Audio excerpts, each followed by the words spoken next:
বাজারের মাঝখানে চাকু দেখি টাকা ছিনতাই করেছে? বালছেড়ে ক্লাবের এলাকায় এত বড় সাহস কার হতে পারে?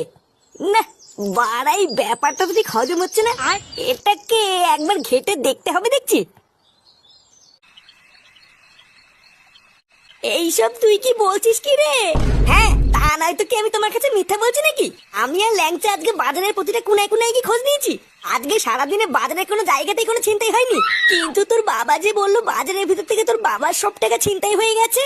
আরে ছাড়ো তো, ওই সবই হলো ঢপ, বুঝলে তো? তোমার যদি বিশ্বাস না হয় তুমি ল্যাংচার কাছে জিজ্ঞাসা করো না, ও তো ছিল আমার সাথে নাকি। হ্যাঁ গো কাকিমা, আমরা বাজারের প্রতিটা দোকানে দোকানে কি খোঁজ নিয়েছি। আজকে নাকি বাজারে কোনো জায়গাতে কোনো ছিনতাই টিনতাই হয়নি গো। হ্যাঁ রে ফুটো, তাহলে কি তোর বাবা কোনো মেয়ে ছেলের খপ্পরে পড়লো নাকি রে? পড়বে আর কি বলছো, পড়ে গেছো দেখো গিয়ে। ফাটা সেদিনকে বলছিল ওর স্কুলের ম্যাডামের সাথে নাকি বাপের হাবভাব খুব একটা ভালো না। বানার বেলা আমার তো মনে হচ্ছে ম্যাডামের সাথেই লটর পটর করছে। তুমি চাপ নিও না, কালকে সকালবেলা ফাটাকে স্কুলে দেওয়ার জন্য একবার যাক, তারপর আমিও যাচ্ছি পিছন পিছন।